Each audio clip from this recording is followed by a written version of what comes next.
Very good morning. You're watching India Market Open, and we're looking like a bit of global pressure is going to weigh down, Agam. I mean, here, of course, in Mumbai, we're celebrating Dahi Handi for a festive day. Yes. Celebrations to everyone who's participating in it today. Yeah. But globally, if you look at it, we are in a space of strife. Yeah. Hezbollah and Israel exchanging a large number of missiles over the weekend. Right. Those horrific pictures, and I don't know if we can pull it up, of an actual drone flying into a building in a Russian city yesterday. I mean, it almost reminds you of what happened in 9/11. Look at that. That was a plane, but this is a drone. So all of this happening around the world, crude on the boil, and those tensions weighing in on Indian markets as well. So most likely these are some of those factors which will perhaps weigh down on, well, equity markets across, even though the Federal Reserve has indicated a change in regime as far as the interest rates is concerned. And that did add to some positivity when it comes to sentiment in markets abroad.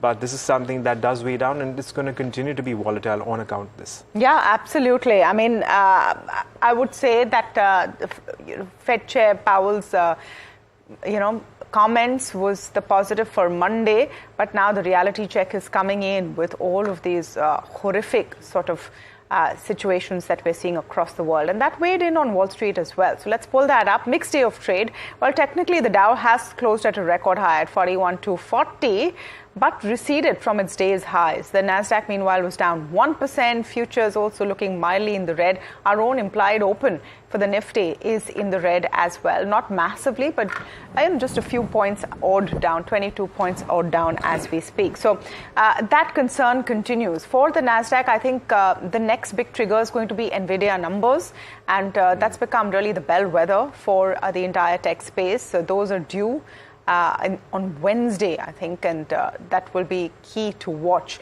Bonds as well retreated a bit. I mean, the big picture there is that a September rate cut is expected. It's weighed in. The 10-year at 3.81 and in rate cut anticipation. But I would reckon that the big story is crude, up about 3% overnight in trade, jumps after Libya halted production. And not just Libya. So Libya's halted production because of an internal turmoil between the eastern and western parts of the government on who controls the central bank there.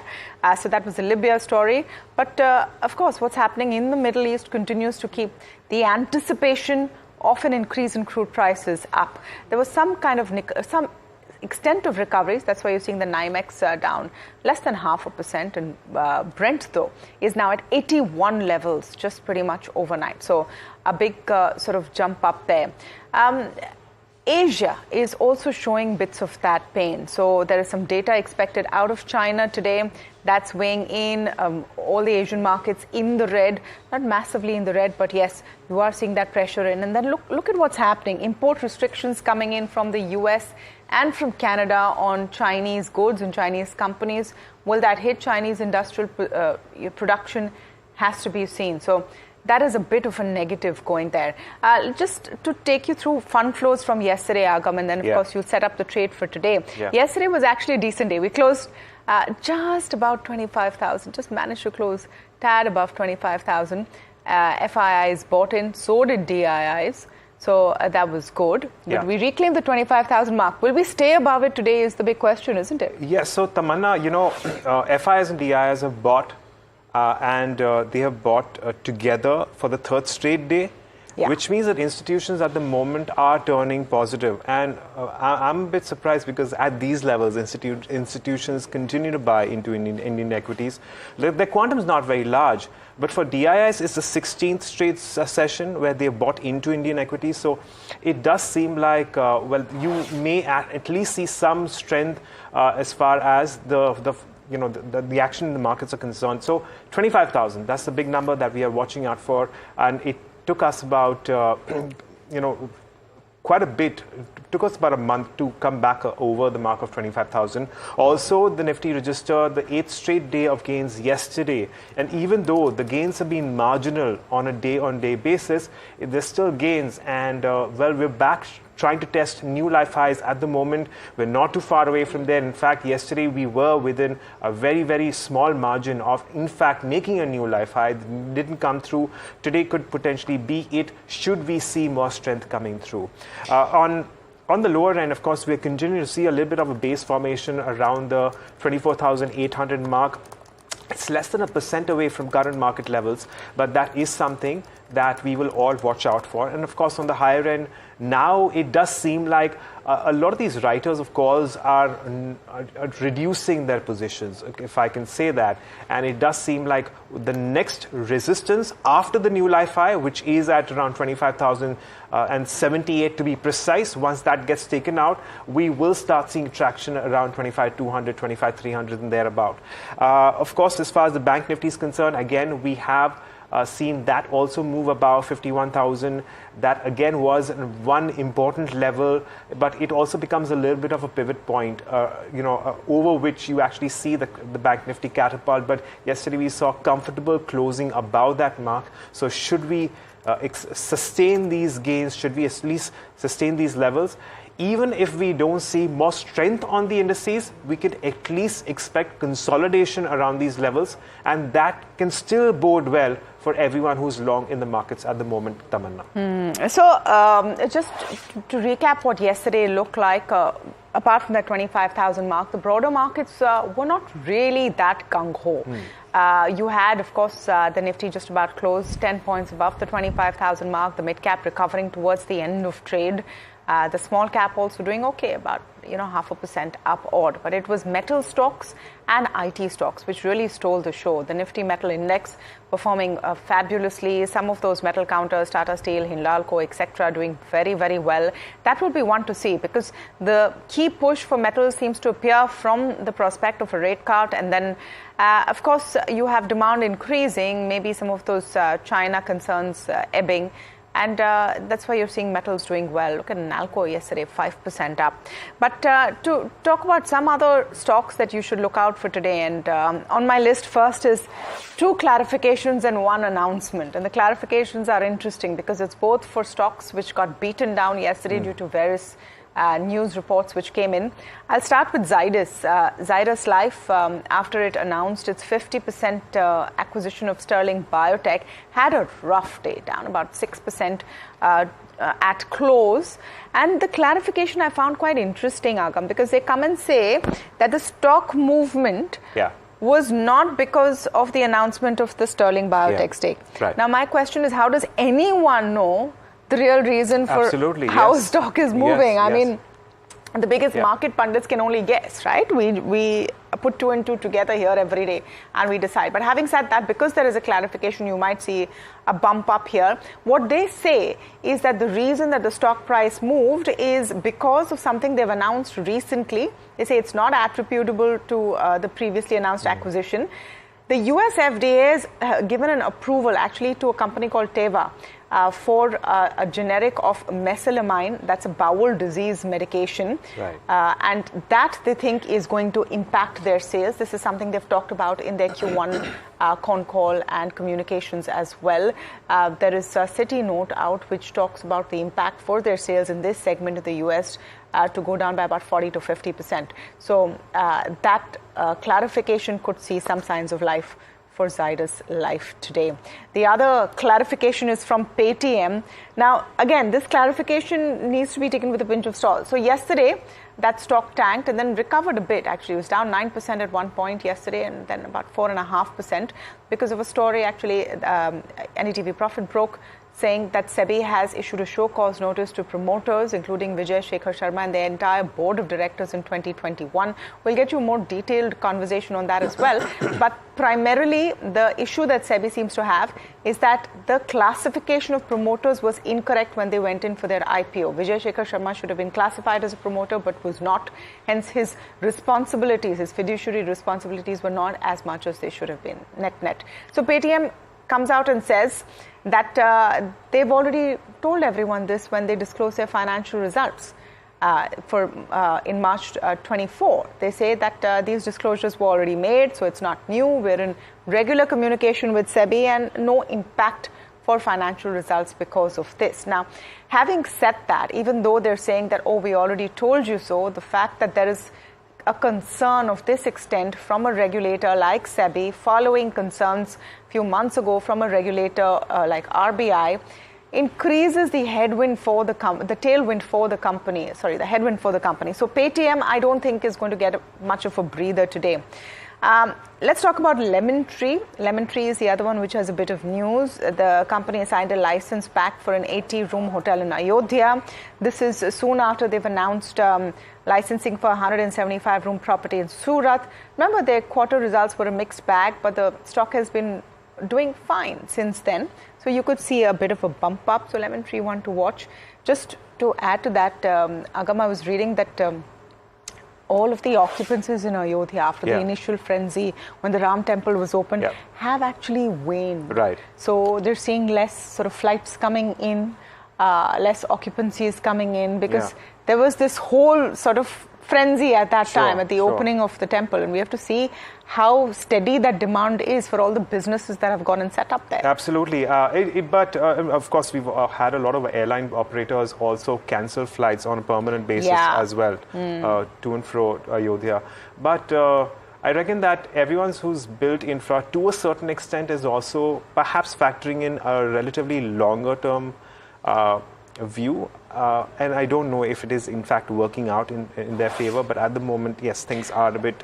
So any new sort of an activity would have more demand, and then it sort of steadies out. Right. Yeah. Yes, absolutely. But, well, of course, among other stocks that we have on our radar this morning as well, we have Medi Assist Healthcare. This is, of course, the TPA operator. Now, they made an acquisition in Paramount TPA for about 312 crores. The reason why this is a positive is because they get to work with 30 insurers, as in Paramount has already been working with 30 insurers, and they have over 3,000 group customers. So that perhaps could be a positive here. Ultratech Cement is the other big one because they have raised about $500 million, and this most likely will be used with respect to capital expenditure. Do remember that in terms of dominance and consolidation when it comes to the cement industry, we now have largely, two players at the moment, and Ultratech is doing whatever it can to stay competitive in the cement space. And, well, the interesting thing is that they have raised these loans through sustainability linked loans, and these from 6 banks. So that's the other one. And Piramal Enterprises, of course, from what we understand, is that it's been levied a penalty of 466 crores. This is a tax penalty, and this is on its acquisition of Diwan Housing Finance when it did happen. But they are going to contest it, and this is relating to the withdrawal of a 3,700 odd crore claim. And that follows this penalty. So this is also something that we will be keeping an eye on. It could potentially put the stock under pressure at the moment.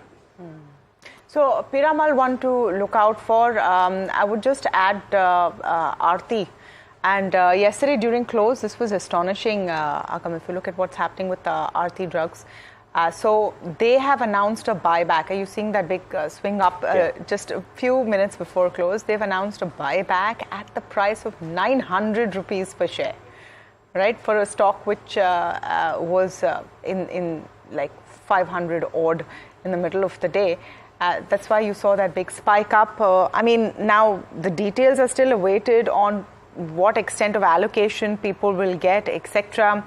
But you might see a bit of a bump up today. So it's a 60 crore equity share buyback. The stock surged nearly 10% after the announcement. The buyback involves about 6.65 lakh shares, each with a 10 rupee face value. The buyback price set at a 60% premium to the current market price. And the company will use the tender offer method with a fixed buyback price. Now, since it's the tender offer method, this is the tricky bit that you might not really get in there, even if you buy right now, waiting for a 900 rupee bump up. So I would watch out for Aarti Drugs as well. Right. If I can also address one more stock, and that's Bondada Engineering, because that's, again, it's actually received a very large order. It's worth about 580 80 odd crores, and this is a big positive because it's under the PM Kusum scheme, which means that it will potentially have more scope for further projects under this particular scheme. So that's the reason why we could potentially keep Bondada Engineering also on our radar this morning.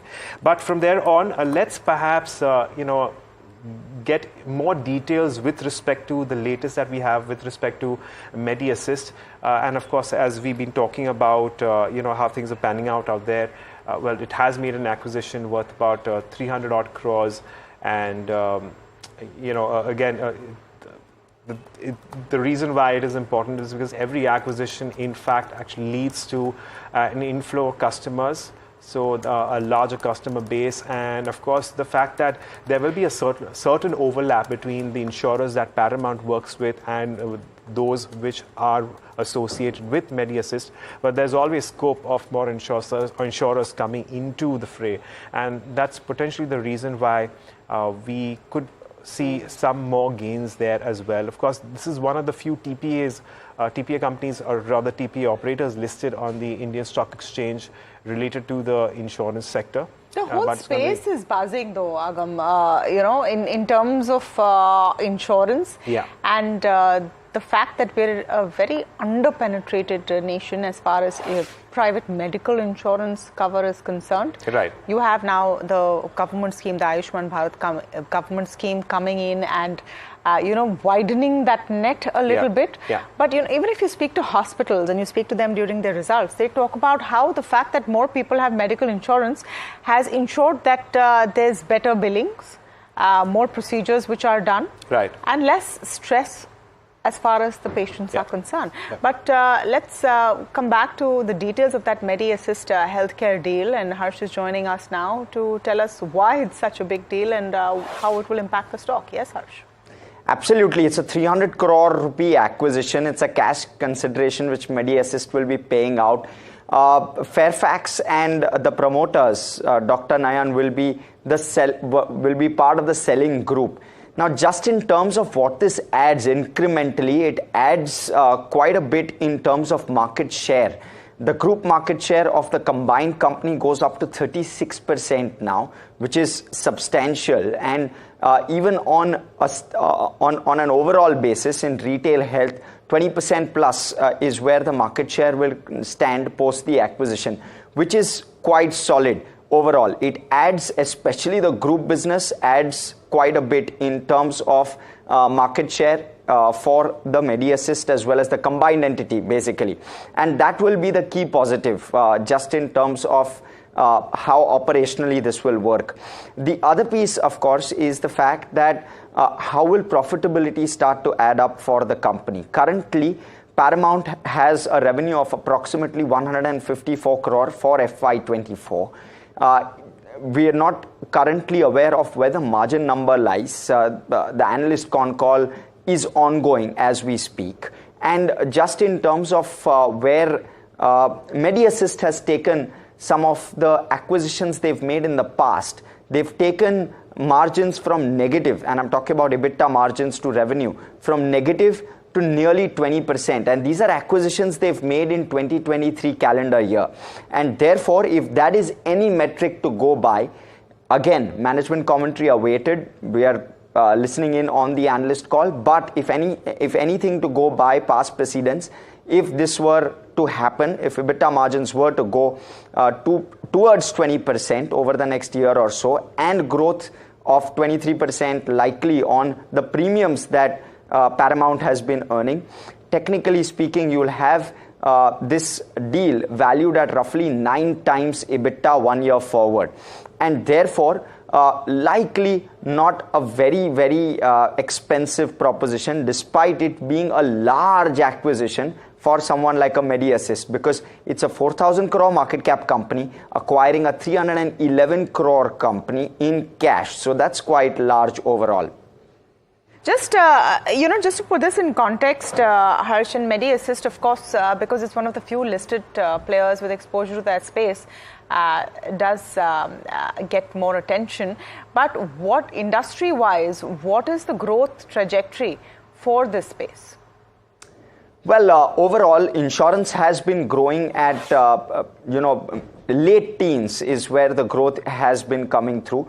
In terms of TPA or third-party, assisters within the insurance space, typically the growth will be on a similar trajectory. It will be late teens. The positive here is group health has been growing at a far faster pace. It's growing at 20% plus, and therefore likely this acquisition will help Medi Assist in the group space, and therefore the growth will likely be faster. So 23% is what they've done over the last 4 to 5 years. They've not given us commentary or expectation on where growth goes, but broadly that seems to be the sense. Right, thank you so much for that. So Medi Assist on radar today, story coming in on HUL on your screens as well. They've gotten a GST demand of 962 crores. So, I mean, GST demands are par for the course, but this is 963 odd crores, including interest from the Income Tax Department of Mumbai. I doubt there's going to be too much of an impact on HUL, but the figure is fairly big. It's a 900 crore GST demand. So that's one to watch out for. But a few more stocks on your radar? Yes, I'm actually taking a look at GPT Infra as well, and that's because they're coming up with an QIP which is at a little over 184 rupees per share. This could be an important one, but it's largely close to where it is currently. It's 186, so the discount is not very large at the moment. And you never know how things could pan out. Of course, we'll also have to ascertain as to what stake they are in fact looking at when it comes to the specific QIP. But, well, any fundraise is always going to be a positive. And at the moment, while it did decline by around 1.6%, you never know how it could turn out today.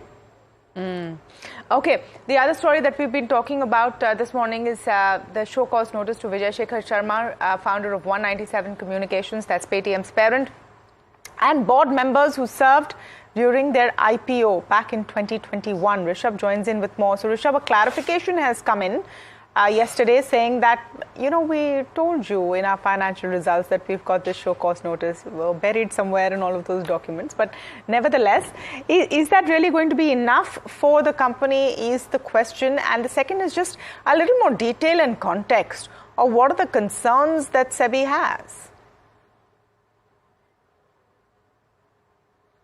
Right. They did come out with their disclosure stating that it has been adequately disclosed in the March and June quarter results. It was buried somewhere, like you mentioned. Now, the next step for Paytm will be probably to file a settlement application with the regulator, with SEBI. And that itself is a very lengthy process. It goes through multiple internal committees of the market regulator. There will be a high-powered advisory committee and then some seatings with the whole-time members as well. So that's a very, very long road to a settlement for it to reach a sort of a middle ground with the markets regulator. But on your point on why SEBI is actually objecting to Vijay Shekhar Sharma's status as a non-promoter, it's because the powers and the sort of board entrenchment that he's currently enjoying is very, very similar to that of other promoter families typically that we are seeing in the Indian listed space. So there's two conditions at the heart of this. Let me take you through them. So the non-promoter status is being taken up as a concern because the powers are very similar. So now this is again according to IIAS. Classification as a promoter shouldn't be a one-time thing, is what they argue. It should be a running process, right from the IPO to all the time, during the time when the company is typically listed.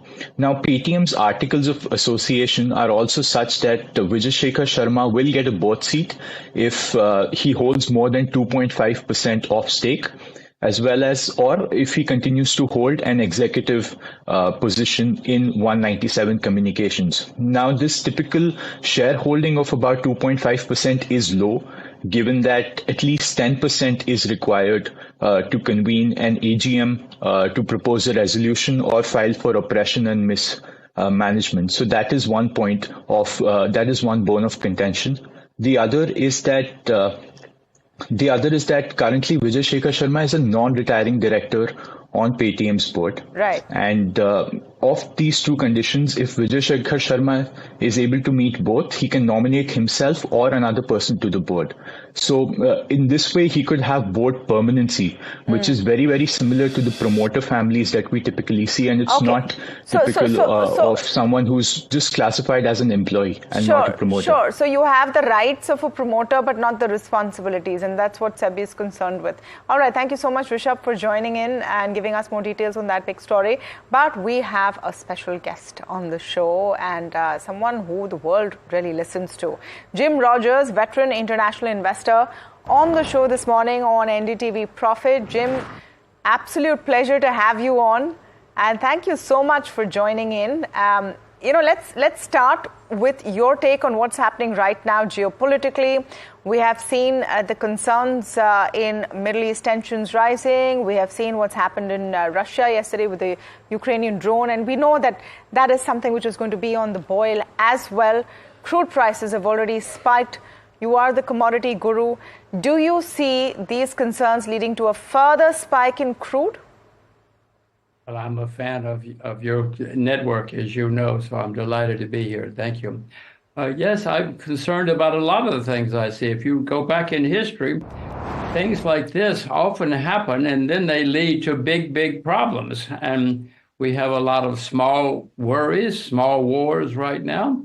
Unfortunately, history shows that small wars often turn into big wars. So I'm worried. I hope you're worried. Yeah, okay. No, I mean, the fact is that investors are perhaps not as worried, Jim. Let's put it the other way.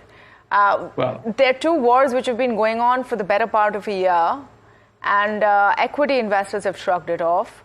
Commodity investors have largely shrugged it off. In India, definitely equity investors have shrugged it off. Why do you think so? Well, I certainly see what you see. Stock markets around the world are making new highs. Nearly all stock markets. I mean, China's down, but most other markets are strong. So everybody's happy. Unfortunately, I have learned that when everybody's happy, usually something happens to make people unhappy. I hope it's not war. I don't know what it's going to be.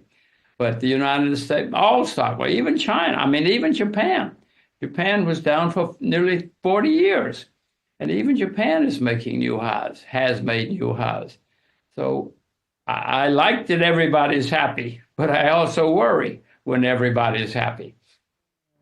No, that's a good point. Just, Jim, one word on, how you see the Indian stock market story. I mean, I think defying all odds, all commentary on valuations and valuations growing.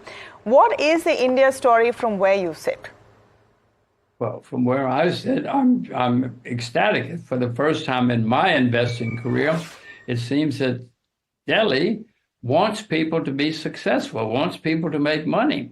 You know, most of my life, Delhi was anti-capitalist, anti-success, but now this crowd, and for the past few years, it seems that people in Delhi and all over India want to be successful, and they want other people to be successful.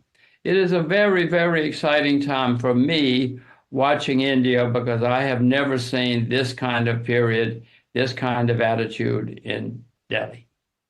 And it's exciting because India could be and has been in the past one of the world's most successful countries. Let's hope it happens again.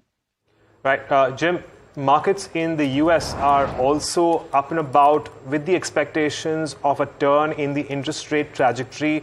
There's, the probability of, an interest rate cut coming through sooner than later is even higher at the moment. That's potentially one of the reasons why we're seeing strength in the markets.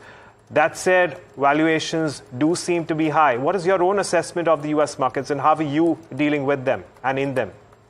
Well, I see the same thing you see. The United States stock market has been going up for a long time. Everybody's happy. We're expecting an interest rate cut. We will probably get one. Then what? You know, maybe we'll even have 2 interest rate cuts.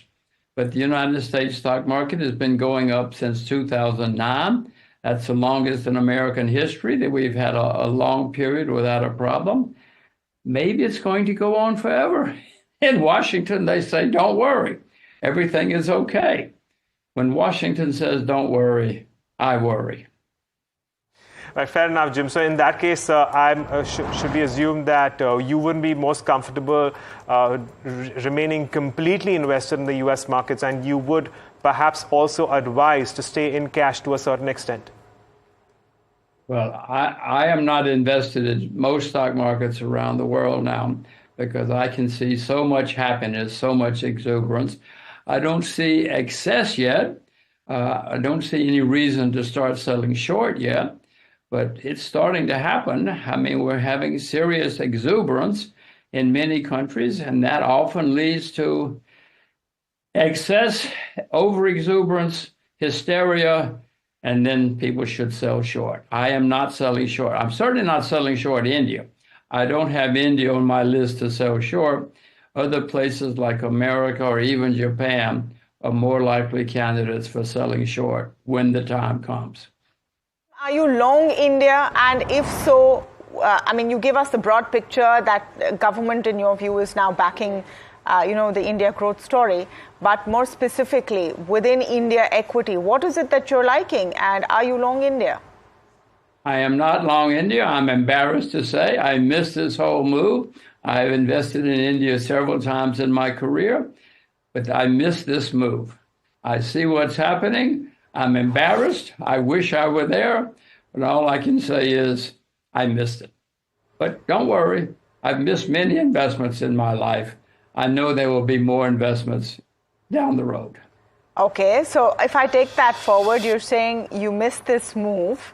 At this point, do you think that there is scope to come in, or, has the run-up already taken place and is behind us? You're a little worried about valuations. How do you see it right now as a veteran investor?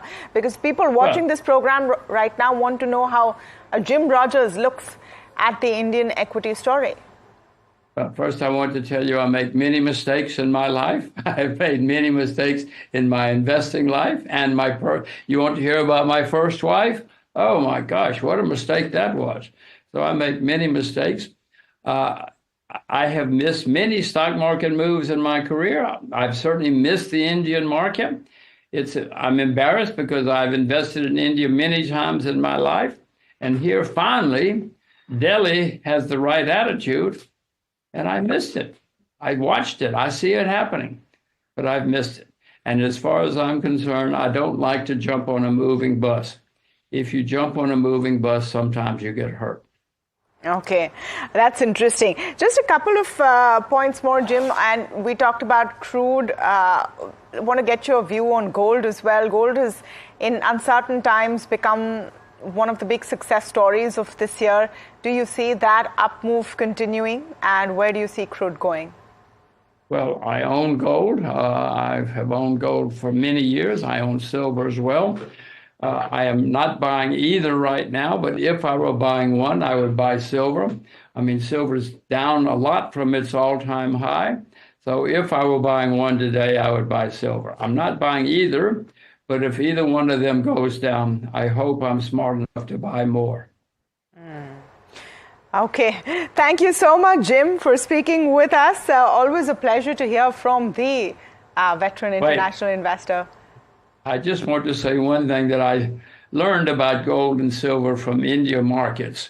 I went to some of those markets, and I would see Indian women, wives with unbelievable amounts of silver and gold. Right. So I learned. The Indians have taught me a lot about gold and silver in my career. But Jim, the way we look at it here, that's a huge waste of capital to have large amounts of silver and gold locked away in your cupboards or, hanging on your wrists instead of putting it to work. So I know how you would view it, and the Indian government views it, and many governments view it that way. But when a problem arises, you're very happy you have some gold in the closet. You're happy you have some silver under the bed. I hope problems never arise. I hope problems never arise in your lifetime or my lifetime. But when problems arise, I'm an old peasant, and us old peasants know we better have some gold and silver when problems arise. Wow. Those are the words from the Jim Rogers. Thank you so much for speaking with us. It's been an absolute pleasure to have you here on NDTV Profit. It is always my pleasure. I'm a big fan of NDTV. Thank you. Thank you. Thank you Bye-bye. so much. Agam now joining us with the FNQs. What a conversation. And I love the idea of, Jim Rogers completely backing what Indian women have been doing for centuries. Yeah. Keeping a little bit of gold away for a rainy day. Sure. You know what, Tamanna, on a long-term average basis, some studies have actually indicated that the gold has actually kept up with the returns that the Nifty has given, even though they haven't beaten the Nifty. I suppose that it's understandable if someone actually does think that it's a compelling investment bet. But, we're going to talk about equities now, and we're going to talk about levered equity instruments. So as far as the F&O space is concerned, yesterday was a day where we did see about a 0.8% advance there. The Nifty closing about 25,000. That, of course, is another positive here, because it's that big round figure that everyone was watching out for has finally come through. Of course, just a few points away from a new lifetime high as well. But we saw unwinding, but that's also because we are in expiry week. Of course, the Bank Nifty, the picture is not very different. We are looking at a 0.4% advance there. The Bank Nifty also closing above 51,000. Moving in terms of the options market, we have a more concentration around the 25,000 call, even though there are more puts being written at the 25,000 mark as against calls. On the lower end, continue to see a little bit of a base, between today and tomorrow around 24,800. And on the higher end, of course, we have a lot of calls being written around 25,500. Moving on in terms of a decline in open interest, we have plenty to keep an eye on. Piramal Enterprises will be in focus on account of news. We've also had some amount of traction in Page Industries and Deepak Nitrite as well. But the real question is that given the current environment, given the current data points, how do we go about these markets? Well, for that we have Amit Goel of Amit Ventures, who's joining us on the show. Amit, good morning. Thanks for joining in. Let's talk about your view on the benchmarks and how you are planning to deal with them. Hi, good morning, Agam, and good morning to all your viewers. Let me wish everybody a happy Janmashtami and Dahi Handi. If I were to comment on the broad markets, I've been constructively bullish on Nifty and Bank Nifty since the lows it hit during the yen carry trade unwind news, which was in the early part of this month. And true to the fact that both the indices have been moving up from there, Nifty more so, and coming close to the all-time high, whereas Bank Nifty has not really shown that kind of a strength. I do believe Bank Nifty has some catching up to do, and the way I look at the structure on the charts and the way I look at the option chain build-up, I am a little constructively bullish on Bank Nifty. Hence, I would advise traders to construct a bull call spread on Bank Nifty, wherein they would look to buy a 51,000 call of 4th September expiry, which is the next week, in order to avoid the theta decay that is going to be in this week. And we will also sell one lot of 51,700 call of the 4th September again. The max profit and max loss are around 5,000 rupees on this, given a margin of 20,000. Let us aim for about 2,500 rupees as the profit and keep a rupee stop loss of about 2,500 as well. Well, a bull call spread, a straightforward strategy, and of course it also makes sense because we are expecting the Bank Nifty to catch up with the Nifty, very valid too, and we've actually started to see traction there, and given the fact that it's actually moved above a crucial mark and sustained about a crucial mark, there is of course always that higher probability of the index going higher. But in terms of stocks, Amit, what are you watching out for, and do you also have an option structure there? Yeah, so I've been bullish on IT for a fair bit of time, but what I do see on the option chain buildups in some of the IT counters which do show long buildup is that there has been a fair amount of call writing also creeping into the picture. So I'm kind of beginning to suspect that the rally in the IT counters might be at the fag end. Hence, I would like to churn from there and move into the metals and the power sector. And my top two picks there are Hindalco and NTPC. Coming to Hindalco, we have seen a very clean breakaway from a retest of about 600, 620 levels, which was the weekly breakout level. It did a retest, and we are now trading at around 711. This also happens to be a new recent all-time high, and I'm constructively bullish again on Hindalco. And if I look at the option chain, I do not see any major hindrances or hurdles on the call side. The option chain is also fairly bullish, so I am again going for a plain vanilla, a bull call spread for the September series, and we would want to go for a debit spread because we do have enough time on our hands to be right. It's a simple spread wherein we buy the 710 call of September expiry and we sell a 720 call of September expiry again. This gives us a max profit and a max loss of about 7,000 with a margin of 40,000 rupees. We will aim at about 3,500 rupees as a target initially and keep a rupee stop loss also of about 3,500 and trail from there on the profit side. And Amit, I believe NTPC is also on your radar this morning? Yes, yes, Agam. So NTPC, if you look at the chart structure, it has been fairly in a fairly secular bull run, and in the last 2-3 day trading sessions, it did give a opportunity to accumulate a little on the long side. And yesterday's price action also leads me to believe that the upside is fairly open for the NTPC. And if I look at the option chain structure also, there has been a fair amount of long build up here. Hence, I'm suggesting bull call spread again in this counter as well, simply because we do have enough time on our hand. And I'm suggesting a September expiry, wherein we look to buy the 410 call and sell a 420 call, making this into a bull call spread. The max profit and the max loss figures are likely to be around 7,500, and the margin required here is about 30,000. Again, here we will aim for about 3,500 rupees as profit and keep a rupee stop loss of about 3,500.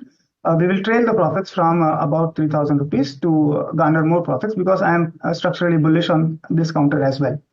Thanks, Agam. All right. Well, there you have it. So, 3 option structures suggested by Amit, one on the Bank Nifty, one on Hindalco and NTPC. And, looking up on some of these names out here.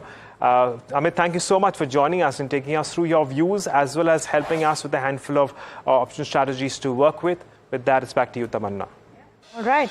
Another sector on our radar today and that we're focusing on is realty. Remember, realty had a pretty tough run for most part of last week, but has been seeing an improvement in a month. It's down about 4%, the Nifty realty, and the index was up about little shy of 2% yesterday. But interesting note out from Nuvama on the realty sector. So the first big brokerage note out this morning with Anushi giving us the highlights. Yes, Anushi. Hey, morning, Tamanna. So as you mentioned, real estate has been in focus in this last 1 week or so, seeing some pressure over here. But now this note suggests a reversal in the trends and bookings and all that. So let's just break this down as to what Nuvama is saying. First of all, housing demand in July 24 in the top 7 cities have seen about 11% of a growth on a month-on-month basis. Even a year-to-date absorption, if we see, have surged in most cities, with the highest surge seen in Kolkata and MMR region. Along with this, the trend of softness which we saw in the Q1 FY24 for some of the companies, wherein they had also indicated that there were some deferrals in the Q2 FY25 in the launches made. They are seeing this trend of reversal in the launches now, with launches increasing up to 15% month-on-month, rising most in cities like NCR region and Chennai. Pricing continues on a stronger trajectory over here, surging 36% YOY in Bengaluru. This is on the account of unsold inventories, which has continued to dip by about 2% YOY in this month, July 24, as we speak. But on to the outlook going forward, what we can expect as per Nuvama is absorption, which will continue to remain at healthy levels, again, due to the high levels of affordability seen in the market.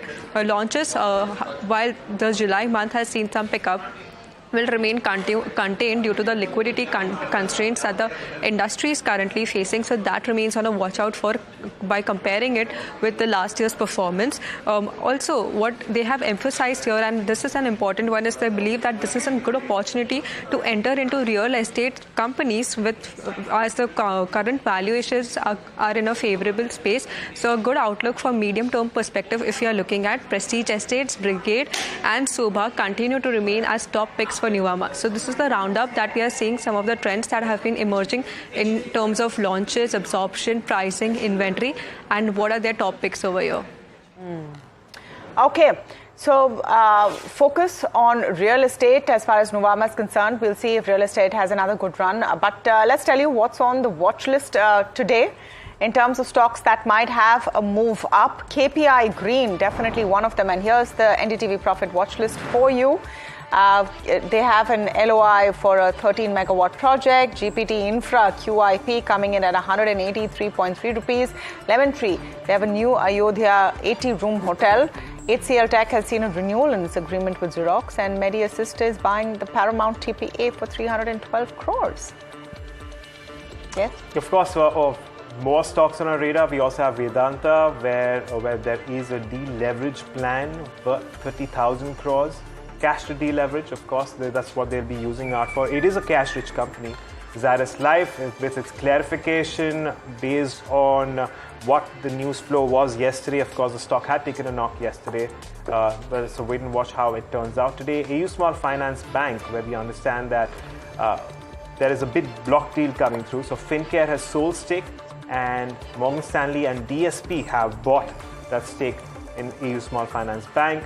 Similarly, CMEC also in focus on account of block deals. Legends Global has bought stake in the company, and MedPlus, where it continues to be in focus. Lavender Rose has sold its 11% stake in the company, and that's also something that we can keep an eye on today. On the negative side, so all the stocks we talked about in the green are those that we expect will have a positive up move, at least at start.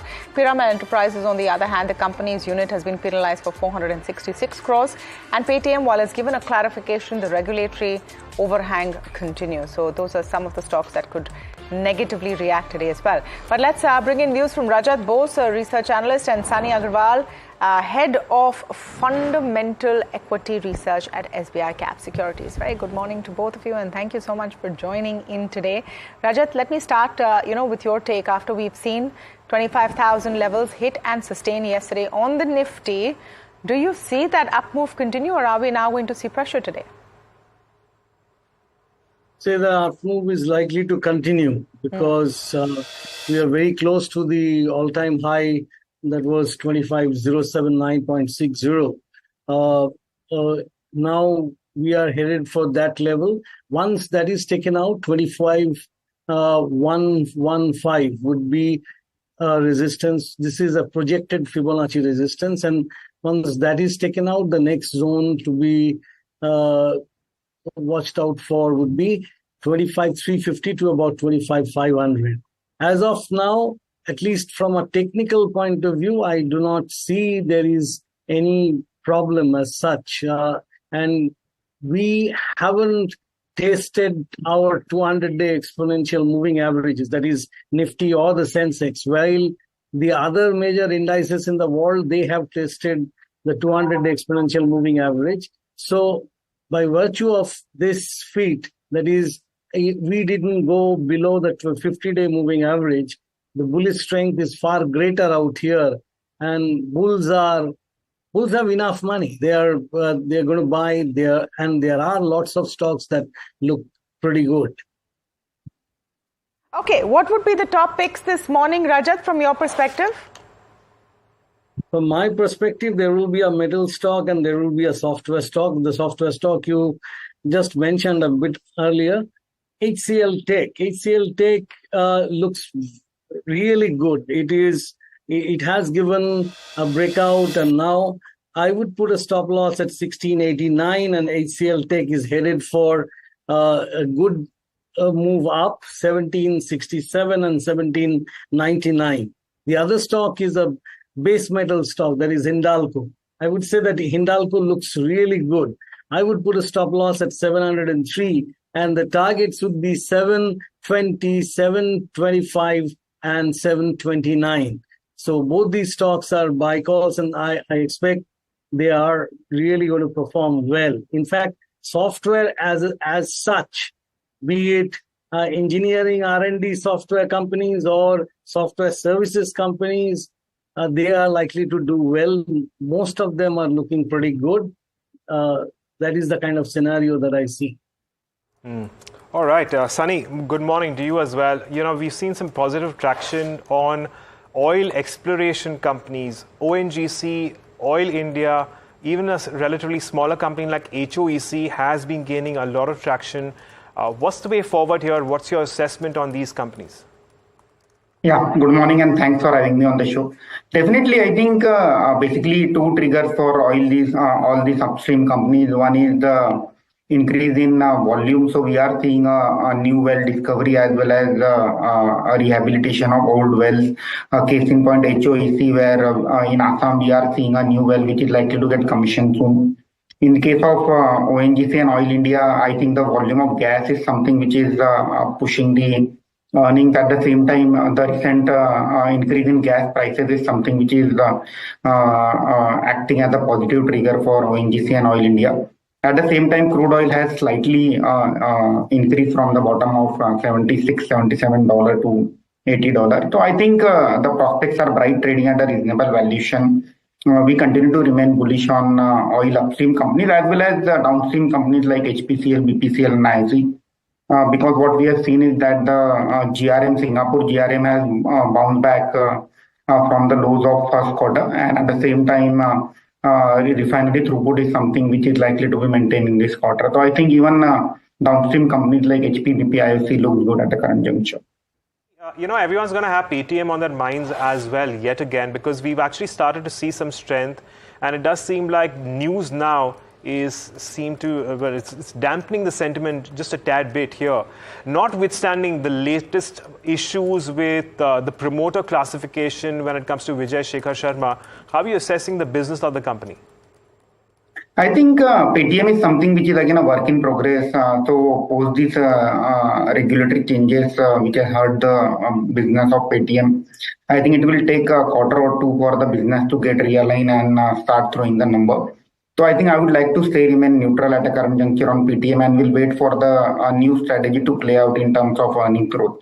So there are many other fintech companies which are available at a current juncture which are showing a very robust earning growth potential. Companies like Zomato, I feel a pretty robust set of numbers for the June quarter. At the same time, with acquisition of Paytm's movie ticketing business, I think the synergies which will play out over the next 2 years, that will further add kicker to the earnings. So I think compared to Paytm, I would like to add Zomato in the portfolio at a current juncture, and Paytm is something which I would like to wait and watch for a quarter and two, and then take a call on Paytm. Well, what about Zydus, Sunny? I don't know if you had a view on Zydus, because it was a big loser yesterday. They've come out with a clarification. In the clarification, they have said that the market reaction was not to what they have done with Sterling Biotech, which I found is a little strange, but nevertheless, what do you think about Zydus? Do you think that the worst is over for it? Because the key point about losing market share for one specific generic in US is something they've already declared. I think I don't actually track the company, but prima facie, looking at the development which has happened overnight, I think this development looks to be positive as far as Zydus Life is concerned. Rajat, any view on Zydus? The technical suggests that things are really very bad. In fact, it can, if it were to go further down below 1100, it can test 1080, and below that 1050 could well be tested as well. So I would suggest, because this is a gap down red candle, and it has shown huge volume, so there would be some more selling. After that, the selling would peter out, and at that point of time, one may take a call to buy it. That is, but as of now, no, it isn't. It's not looking good at all. All right. So Zydus Life is not looking good at all, and of course, the stock's fallen on large volumes yesterday. But let's put the spotlight on Piramal Enterprises then, and we understand that it is going to contest the tax penalty of around 466 odd crores. But let's get in Harsh to give us more details here. Harsh, over to you. Absolutely, Agam. Good morning. You're looking at Piramal Housing, actually, which is a unit of Piramal Enterprises, which had booked loan losses of 10,627 crore. Now, these loan losses have been accepted. However, a loan loss of 3,700 odd crore, a component of those, have not been accepted as a tax deduction by income tax authorities. This essentially means that this 3,700 crore would not be allowed as a tax deduction in that particular year. These losses are largely relating to the DHFL acquisition, which is the Diwan Housing Finance acquisition, which the company had made. And thereafter, they had written off some of these amounts. The company has accepted, voluntarily withdrawn is the term that they've used, the claim of 3,700 crore. But on that 3,700 crore, basis the tax, the income tax authorities have also levied an additional amount of penalty, which is roughly 466 crore. Now, Piramal Enterprises as a whole, listed company, market cap of 23,000 crore. So 466 crore, just to quantify the impact. This 466 crore, if at all found either misreported or underreported of, if misreporting or underreporting of income is found, then the income tax authorities have the liability or have the onus to levy this 466 crore penalty, and in which case Piramal Enterprises may have to bear this amount. All right. So Piramal Capital might have a rough morning, though they have contested that tax penalty of 466 crore rupees. We'll take a very short break, but we'll be right back with pre-open rates.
Welcome back. Well, we're also going to take stock of what's happening in the IT space. Now, what's really happened is that there's been ever so slight upward movement in some of your big IT companies. And naturally, this is largely on account of the fact that the possibility of a rate cut in the US will certainly bode well for the Indian IT industry, considering they have a majority of their revenues coming in from markets abroad, and nearly 30 to 60% of the revenues come in from US markets. Sunny, how are you placed on the IT sector?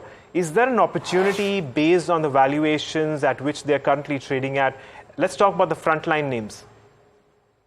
Yes, definitely. I think everyone is gung-ho on the likely revival in demand environment in US, especially in the backdrop of rate cut in the month of September.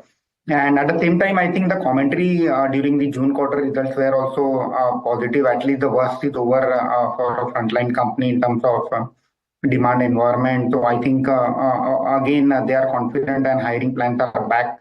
In terms of valuation, again trading at a reasonable valuation. All the large cap IT companies are trading in the band of 25 to 30 price to earning multiple. I think a decent risk reward bet in case there is a demand revival going forward. And if I have to choose one stock among the large cap IT companies, in fact, two stocks.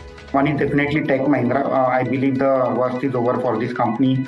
And over the next 2 to 3 quarters, we will see a good revival in earning growth. And second is HCL Tech. Okay, so HCL Tech also on Sunny's radar as well as on Rajat's radar. So sticking with IT, let's hear a view coming in from Chris Gopalakrishnan, the co-founder of Infosys, on the outlook for the industry and more. Short term, probably this will have an impact, and that's what you see. Recruitment is slowed down, etc. Growth probably will be muted. When I say muted, probably somewhere between let's say 4 and 8% this year.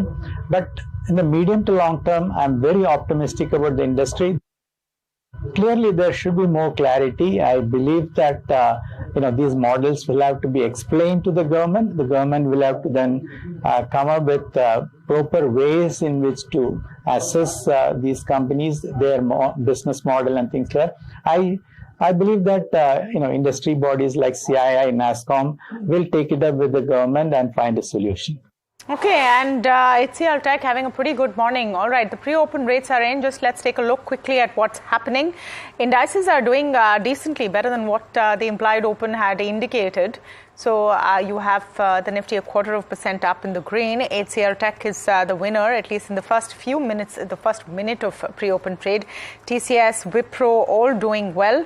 And Britannia also showing a good up move. Hindalco is the other stock in focus. Rajat had spoken about Hindalco as soon as we had started the show today, and Hindalco also in the green right now. I'm just talking about Nifty companies right now, and you have 33 advances out of the 50, at least in the pre-open session. So at least that augurs well, I would say. LTI Mindtree continues to suffer a little, and in part perhaps both LTI Mindtree and Divi's, because they will be out of the Nifty and go into the Nifty 50 next. From next month, entry will be for Trent and BEL. So that's playing out to some extent in the first few minutes of trade. So HCL Tech, Hindalco continued to lead the pack. Let me just, Rajat, you already spoke about HCL Tech, but let me just get a view from you on mid-cap IT and the mid-cap IT stories. Anything over there that you see as an opportunity right now? First of all, prior to that, I would like to comment on LTIM. See, LTIM is coming out of the index. Generally, it is considered, the received wisdom is that if a stock is thrown out of the index, especially the lead index, Nifty, it falls. But actual empirical studies suggest that when a stock is thrown out, and if it had been moving sideways, or say the moves had been muted, they start moving up. Of course, here they are only changing rooms in the sense that from Nifty 50 to Nifty next 50. But both Divi's and LTIM, Divi's, by the way, I'm a shareholder. That's a disclosure from my side. So do not just discount these stocks that are coming out of either FNO or from the index. For whatever reason, I don't know. But then empirically, they actually provide very good movement. LTIM particularly, I am quite positive. I feel that LTIM can move up much further from here and taste something like 58, 50 or so. And another stock that I personally hold, LTTS, even that looks pretty good from the software side. In fact, lots of stocks are there which are looking pretty good. But if I were to choose one stock to apart from HCL Tech to trade, that would be LTI. So we do know about the credentials of LTIM as well as Divi's Laboratories. These are long-standing companies with great growth rates, and they have in fact gifted shareholders with a considerable amount of value. And the fact that Rajat has made at the point that just because they're moving out of the Nifty, it doesn't mean like they're going to lose any sheen. Sure, there may be some temporary outflows, but in terms of credentials, they are right up there with their peers. But let's talk about BEL as well. Bharat Electronics is the one which is in fact going to get into the F&O space. Rajat, any view on Bharat Electronics? How would you address the stock? It does seem like it's been range bound for quite some time now. Absolutely, your assessment is absolutely correct, because it is range bound, and now that it is at the bottom of the range, chances are that you will see some movement upside. But till such time it crosses 340 and clears it with a lot of volume activity, lot of good open interest, then only you will see a fresh up move coming in. This was a great stock 2 years back, but now I have a feeling it's fully priced as of now. It may take time to clear 340. Just Trent, focus on Trent for a second. There's a block deal at 6925 in Trent in pre-open session. Just talking about it because it's the other sort of new entrant to the Nifty. Zydus is something that we've been talking about since morning, and it's had a pretty decent run-up in pre-open session, at least. Come off its first spike, but Zydus in the green after getting hit by about 6% yesterday, so that's one stock to watch. I wonder if there's any movement in an Aarti Drugs that we had talked about today. The excitement of that buyback price has seen a bump up yesterday of 7% and another 4% just in pre-open trade. I don't know, Rajat, if you have a view on Aarti Drugs at all. Of course, I don't know what the charts would tell you, because this is now a different story altogether. The buyback of 900 rupees is what's moving the stock. The Aarti Drugs, I would say that you have already seen that market was anticipating it, and if it stays above 620, then you will expect further upswing. It may cross even 640, but other than that, I would say that since it was 520 a few days back, it may consolidate, because it has already moved up by 120 points and finally settled at slightly lower at 605 yesterday. So if it manages to stay above 620, then you will see more buying coming in. But 640 will be a strong resistance. All right. With that, let's shift focus and put the spotlight on the top brokerage notes this morning. We have Mahima joining us to tell us about Raymond Lifestyle. Mahima, good morning. Good morning. Agam, I'll start with Motilal Oswal, which has come out a note on Raymond Lifestyle. It says that it attended the Raymond Lifestyle Investor Meet Factory at Vapi, and here are the key takeaways. The company is guiding for 12 to 15% revenue growth in the lifestyle business, and it expects EBITDA to double, which will be at 22,000 crore plus by FY28. And they've also guided that they'll be doubling the exclusive brand outlets, and extension of new categories such as innerwear and sleepwear will take place. They've given an EV to EBITDA at 15 times right now in terms of valuations for FY26, and the share price value will be around 2610 is what Motilal Oswal is saying. MK has also come out with a note on Raymond Lifestyle and saying that it's play on a huge ground opportunity of Indian weddings, space, textiles, exports and styling. It targets a CAGR of 12 to 15% and 16 to 17% in EBITDA over FY24 to 28, and the top line growth is likely to be led by a CAGR of 18 to 20% in the apparel and garmenting business. Now they're expecting 7 to 8% high ROC in textile business, and what they're saying is that it would stand among global top 3 players in terms of garmenting, and net debt, since it's net debt free, it's expected to have an expansion and expected to drive an 18 to 20% CAGR, and retail expansion is expected to be asset light and franchisee driven. So these are the 2 notes on Raymond Lifestyle which came out today. All right, Mahima, thank you so much for getting us that update. Sunny, we haven't seen, of course, the entities have been spun off from Raymond in general.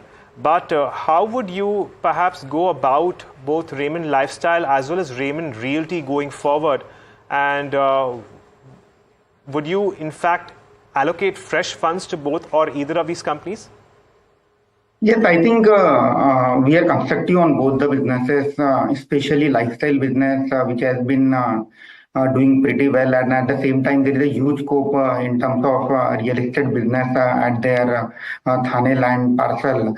And I believe one of the less discussed pieces, engineering business, which is, although it's on a smaller base, even that business is doing pretty well for Raymond as a company. I think overall as a group, we continue to remain bullish on Raymond, and I feel the fair value of the business is north of 2,500 if somebody has got a vision of more than 12 months.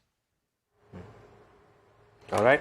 Well, the other, bunch of stocks that we wanted to talk about was perhaps we can take about Trent as well, because that's one is been trading at a lifetime high at the moment. Rajat, firstly, I know that it would probably be not the best of ideas to perhaps initiate a long position on Trent right now because it's already seen a lot of strength. So the question then is that one, can you expect consolidation?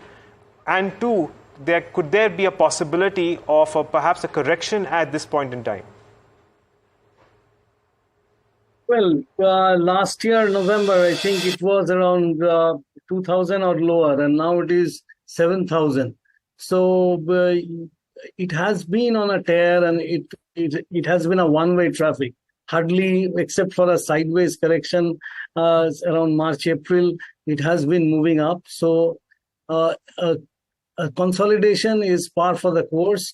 And if it were to, say, go beyond 7,100, then you can expect 7,225, 7,250 kind of levels may be seen. But it is going in, there would be a period of about, say, 1 month or a couple of months of sideways movement, because it needs to consolidate both on the daily chart as well as weekly chart, monthly chart.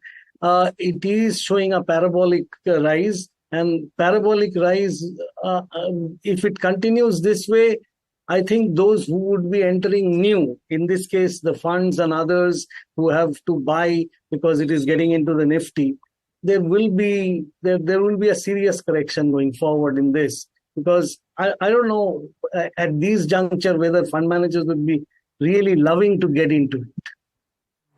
All right, so Trent in focus, Paytm in focus as well. Let's talk about some of the stocks that we pulled up today. And if we look at our watch list, many of them buzzing. MedPlus Health we talked about, that's buzzing. Lemon Tree is buzzing. Paytm is seeing an up move, although after that clarification, at least in the pre-open session, Century Ply, Zydus Life are some of those which are moving in trade as well. Just Rajat, I don't know if you have a view on Lemon Tree. The Lemon Tree fell sharply in the recent past to a level around, say, 115 or so. But it has moved up now, and it is trying to cross its 200-day exponential moving average. 200-day exponential moving average is giving it stiff resistance.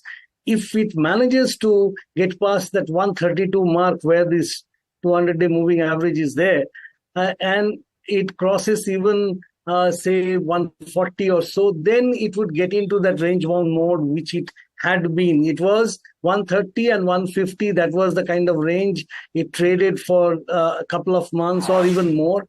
So there could at best be a range-bound movement, or there will be a failure. Say, just to give you an example of similar kind, Paytm, whenever it tries to test its 200-day exponential moving average, it actually slips and it comes down again. It is not the case for Lemon Tree, but then Lemon Tree, the fall was so sharp with volume. So we need to watch out the level of 130, 135. If it manages to get past that, then again, the range-bound scenario comes back. So, all right. right, so Paytm at least pre-open has done well, but we'll see what happens when the markets open. A new appointment also for Paytm, and we flash that on the screen for you. Meanwhile, 45 seconds to go on what is looking like perhaps it's a quiet day. Think of it this way, in some parts of the country it's actually a holiday, schools are shut, but not so much for the markets because of Janmashtami and Dahi Handi. So you might not see very large volumes. Remember, while the global handover has been so a bit mixed, geopolitical tensions are overriding perhaps the positivity from Powell's statements at Jackson Hole and the indications of an interest rate cut in September. What does the Indian market look at? It's possibly going to be another day of very stock-specific news, and that's a trend that we've been seeing. Now that results are behind us, it's about specific companies and the news flow coming in from there.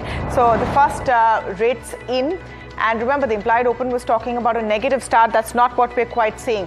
What will be important to see is this number. Are we staying above 25,000 convincingly for a second day in a row? We hit that mark, remember, yesterday in trade, but we hung on. That's going to be the big struggle between the bulls and the bears today in trade. So, it's likely to be a range-bound kind of trade, but that's really the big story. Let's just quickly look at what the broader indices are doing before we get to the heat map this morning and see what's happening there. Remember, the broader indices have not seen the kind of up move the Nifty has, at least for the first trading session of the week, but the mid-cap, fairly flat, I would say. Small cap also not showing too much action. All right, let's pull up the heat map and see what's happening. Are we seeing IT and metals dominate once again? Well, I would say at least not so much for IT. Power grid there on top of the pile. Ultratech doing fairly well in open trade. ONGC for a second day in a row is seeing that kind of an up move. Remember, Ultratech also has a few positive brokerage notes out, so that could be helping. HCL Tech, definitely. They have a renewal of a contract with Xerox, and that has helped. Also, a lot of constructive views coming in on HCL Tech. Apollo Hospitals, remember, was the top loser yesterday. Seems to be seeing a bit of a rebound today. So I would say more red than green on the screen right now, and not too much of movement on either side in terms of the range in which stocks are moving. So your top gainer, for example, is less than 1% up in the green, and so is the same for your top loser, BPCL, which is just about 1% down. Shriram Finance, Hindalco are some of those stocks which are seeing pressure. I would say a quiet day, at least as far as the Nifty is concerned, but the action all stock specific this morning, Agam. Yes, certainly, Tamanna. So firstly, when it comes to your benchmarks, of course, if you're looking at flattish movements, but also when it comes to your broader markets, there's just been a slight outperformance as compared to the Nifty or the Sensex for that matter. So the mid-cap index is up by about 0.3%, and the small-cap index also is largely moving in tandem, perhaps a step behind, up by around 0.2%. So let's talk about some of these counters which are in the news, and I'm going to start by taking a look at two companies which actually came out with clarifications over the course of the evening. So we had clarifications from Zydus Life. We're looking at a slight up move there, about 0.6%, and a near 2% up move as far as Paytm is concerned. Moving on, there are other stocks which are in the news, and among them, we have Piramal Enterprises, which the company has said that they are going to contest that 466 odd crore tax penalty. But we have a 5% upper circuit on Bondara Engineering, and this is on that large order win coming through under the PM Kusum scheme. Medi Assist, the other one, up as much as 9% after it acquires Paramount Health. And that, of course, as I've mentioned, several advantages playing in favor of Medi Assist. Moving on, among other counters which are also in focus, we saw some bulks coming through, bulk and block deals coming through yesterday. So AU Small Finance Bank, CMEC, as well as something like a MedPlus Health, all of them are currently trending in the green, not by a large amount, but in the green all the same. All in all, it does seem like the broader markets was started with a slightly better up positioning as compared to the benchmarks, but it's going to be a wait and watch, because as of now and over the past few days, the broader market indices have mostly and largely been moving in tandem with the Nifty and the Bank Nifty, Tamanna. Absolutely. Some more, movers and shakers this morning. Tata Tech doing fairly poorly. PB Fintech also down, so is Dixon. So some of those counters not really seeing much up move. Piramal Enterprises, we talked about, is having a bit of a tough day, but everything is fairly range bound. No massive moves, I would say. Oil India up about 3% though, as is Mankind Pharma. Suzlon is one stock we just never quit. So I just want to pull up Suzlon and see if we can get a 1 month chart. I mean, that has seen a kind of a 1 May move, a bit of a surprising move on a Paytm. I mean, we spoke to both Rajat and Sunny about it, and they were definitely not too excited about Paytm, but it's seeing sort of a bounce back after a bit of a hammering yesterday. Nykaa also up today. Rajat, any initial sort of spots or finds from the way you're seeing the first ticks open up, and view on Oil India specifically seems to be the top gainer today? Oil India looks pretty good. In fact, if you compare other stocks like ONGC or the oil marketing companies, I mean the refineries, this is the best among the lot from a technical point of view.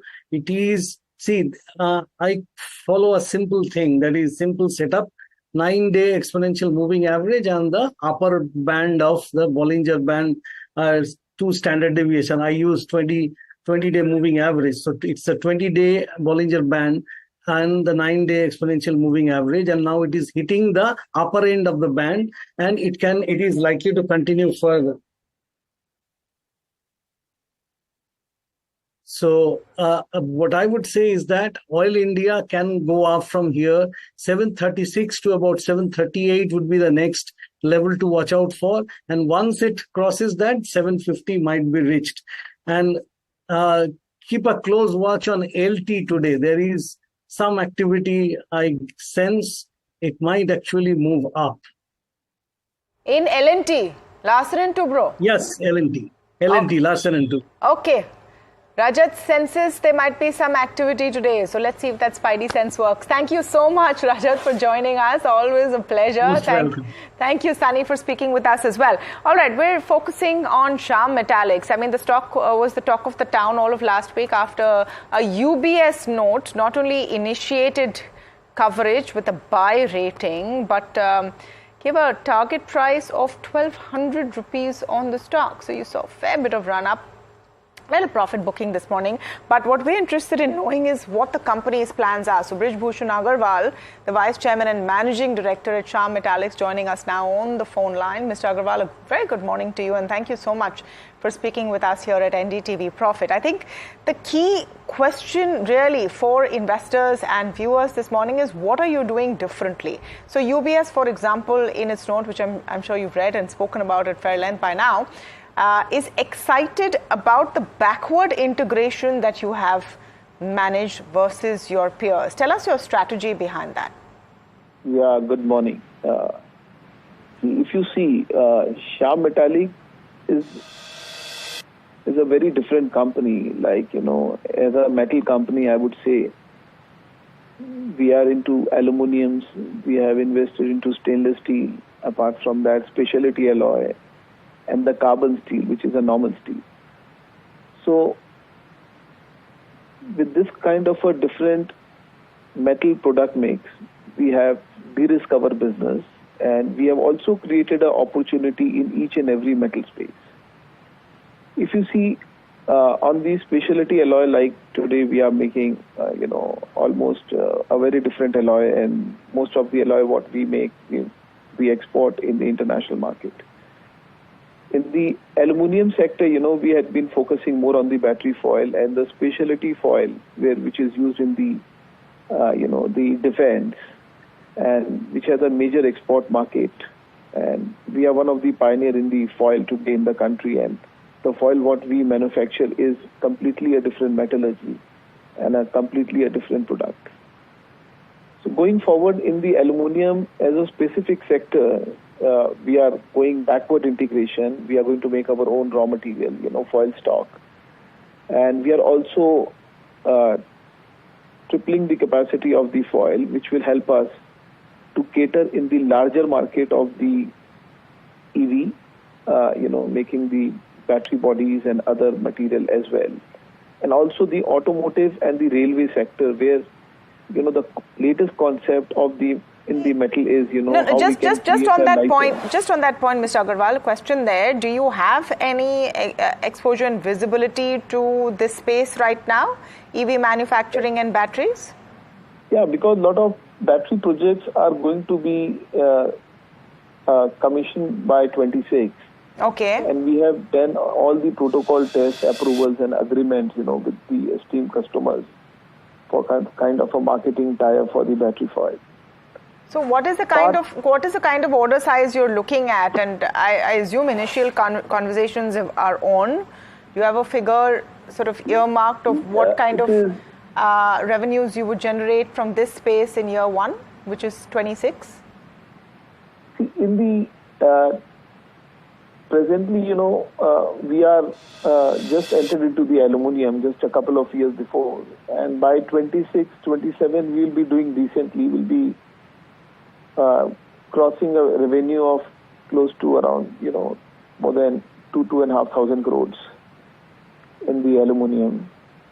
And these are all very specialty product, it's all with a better, the margins are good, the bottom lines are good, and the ROC on all these sectors are extremely different in comparison with the other metal commodity sector. And so what the margins are, and that's the big mover, right? Which has got, for example, UBS excited. So, yeah. Yeah. But these are all high margin. The ROC is going to be close to 26, 27, 28% in this kind of a businesses. And these are all specialty alloy, specialty metals. So we expect that we'll be in a very different, the product size, the product model, which will be more, sustainable and more value in the terms of, the quality and the business size. Right. Mr. Agarwal, can you also tell us a little bit more about the expansion plans that you're taking up? Because from what we understand, that you've earmarked about 2,000 crores of capital expenditure for FY25 and FY26. Here on, what we understand is that the stainless steel expansion is also in the works right now. What is the current capacity? What can the capacity go to? And I believe that you committed a capex specifically for stainless steel expansion at around 1,160 odd crores over the span of the next 3 years. What do you have in mind in terms of targets when it comes to capacity, as well as the kind of traction it could potentially bring to your top line? Till date, out of the total capex outlay, what we have declared of around 10,000 crores, we have already invested around close to 5,000 crores, out of which close to 2,300, 2,400 crores has been capitalized, and the plant has been, it's under which of commissioning or the final trials and all. Apart from that, another 5,000 crores is going to be invested in next 2 to 3 years, where one of the investment is going to come in the stainless steel. See, Shyam Metalics foray into the stainless steel adds a lot of value going forward and backward. Like today we are into the specialty alloy, which is one of the ingredient in making stainless steel, and all the iron and steel making, which adds a lot of contribution in making stainless steel, is going to be a backward integration and forward integration for stainless steel and our existing metal business. Today, whatever capacity we are doing today, close to, around 120,000 tons is the installed capacity, like the acquisition what we did last year for Metal Corp. Our new expansion is going to be almost close to 6-fold, and will be, the capacity is going to expand to 6-fold. So we expect that, this is going to add a great value, as we know the stainless steel demand in the railways and the other architect and other sector in the construction also is gradually increasing with the kind of safety and, the advantage of stainless steel over the carbon steel. So we expect that we will be able to position ourselves very well in this stainless steel, because most of the raw materials are within the, the manufacturing of the existing product, and it is going to add great value because the burden of the working capital and the other challenges of infrastructure in setting up backward and forward is released. So we expect this will be a great value in the time to come in the stainless steel in our Shyam Metalics. Mr. Agarwal, so we've seen and heard in detail about your plans, capex up to $100 billion by FY27. Would like to know if that is on track. Do you need to raise more funds? All of that. What, in your view, is the biggest challenge that you could face?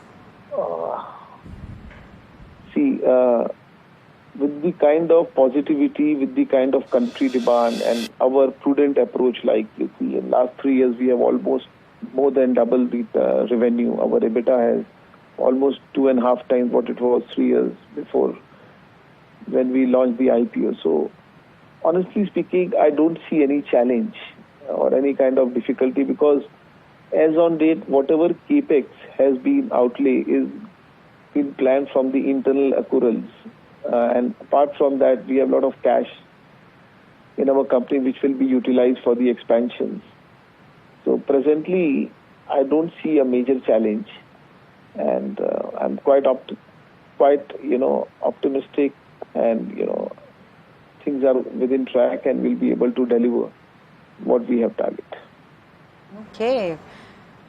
Thank you so much, Brij Bhushan Agarwal, VC and MD of Shyam Metalics, there on the plans going forward. It's an interesting story, Agam, because you've gone from a provider of metal components, which is very, very vulnerable to commodity prices, to value-added products where you can mitigate your risks. Yes, and the other way they're mitigating their risks is clearly by diversifying their product base, because they are into stainless steel, they're also into aluminum products, but now they're actually venturing into many of the areas which may have demand for products perhaps 2 years down the line, 3 years down the line.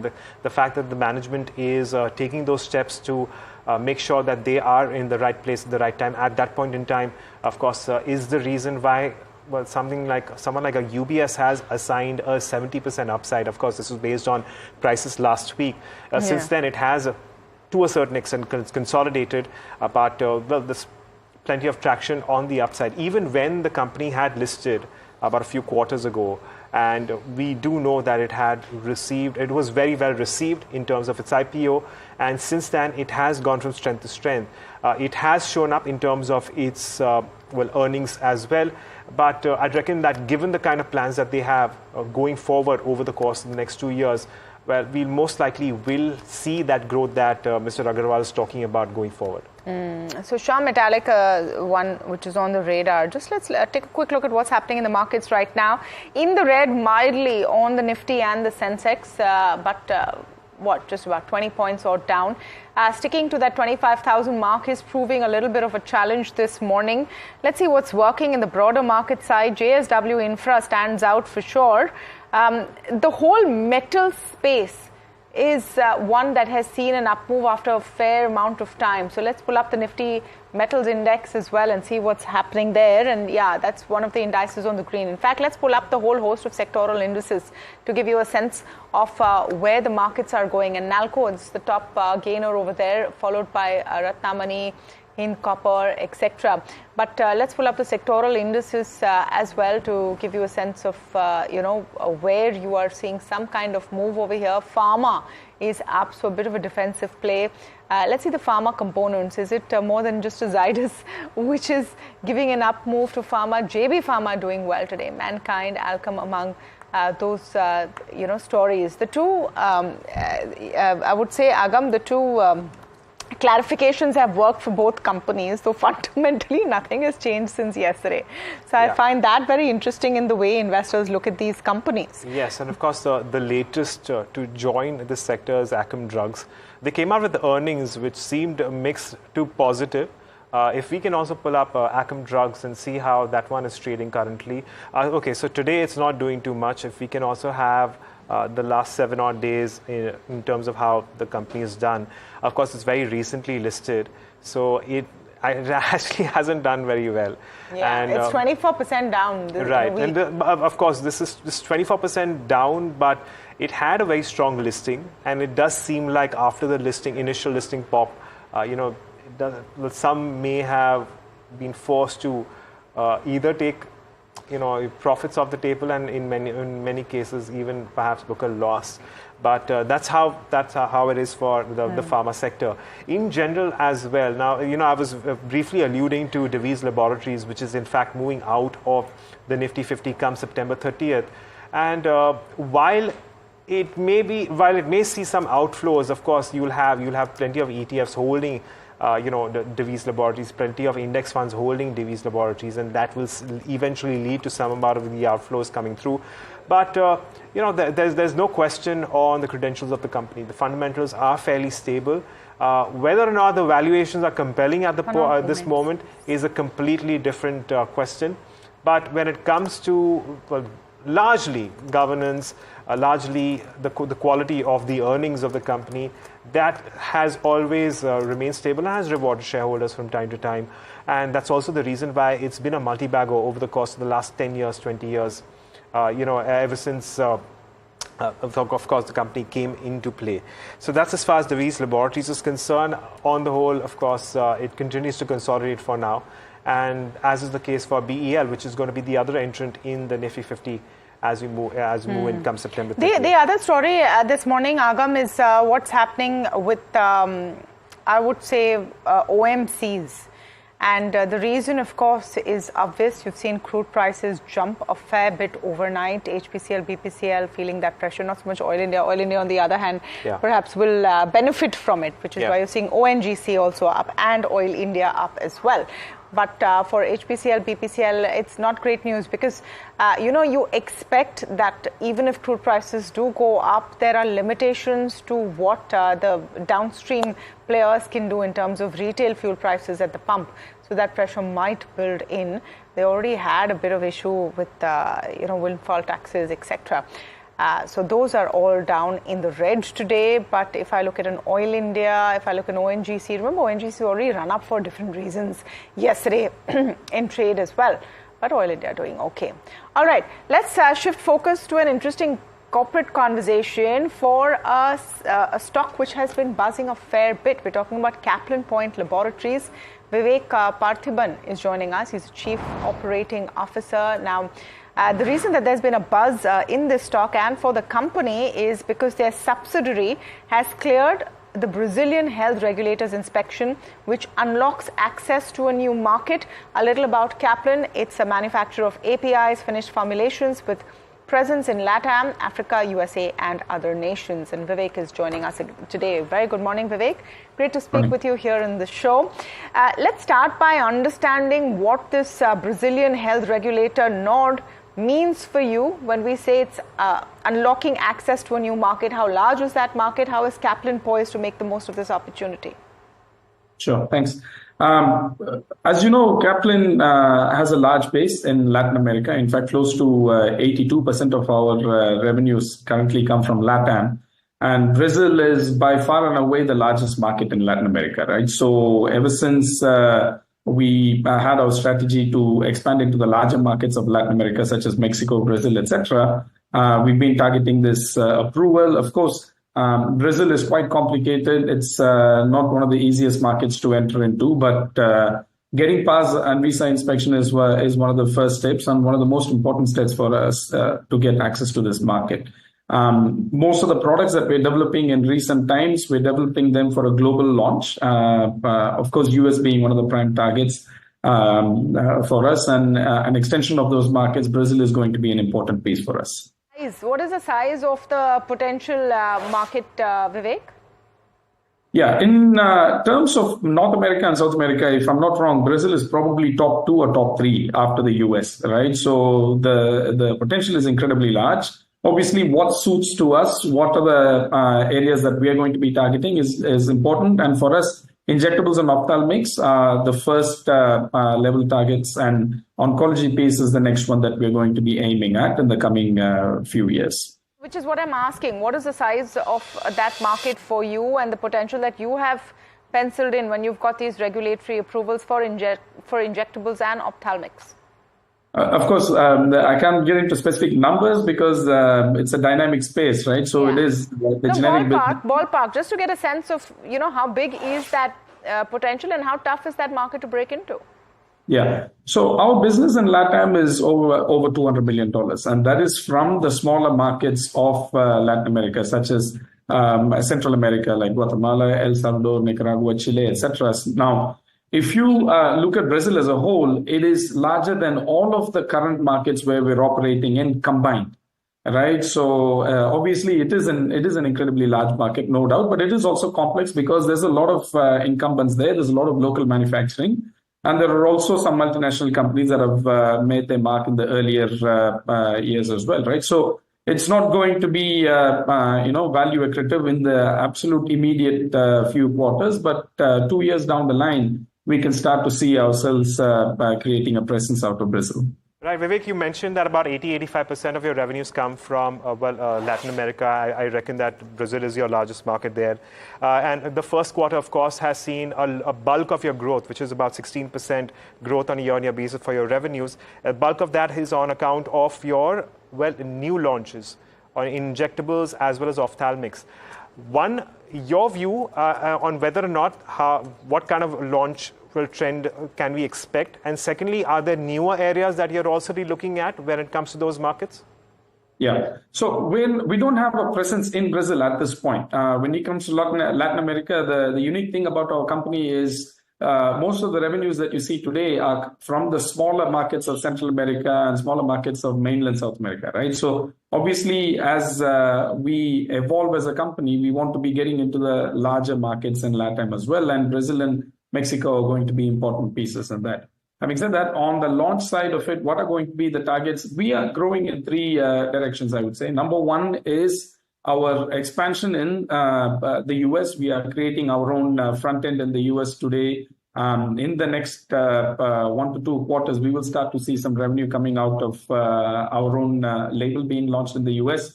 Number two is, as we've discussed in the past year, is entry into the larger markets of LATAM. And number three is our new oncology business that we are starting. The oral solids facility in oncology has already been completed, and we've already started seeing some traction over there. And in the next 7 to 8 months, the injectable division of our oncology piece will be completed as well, and we can start to see some progress over there. So these are, by and large, the three engines of growth for the company as a whole. What is the business you expect to come from the oncology division? So oncology is going to be important for us because typically this is an area that goes specifically in some channels that we've not been part of in the past. And number two, we'd like to think that the platform that we've created in Latin America puts us in a very good position for us to really add to our portfolio over there. It's early days at this point, and typically what you see in oncology is it's much more institutional business compared to what we are used to in the past, which is much more on the private market side of it. So it's a work in progress. I think we can come with some numbers out as and when we see fit.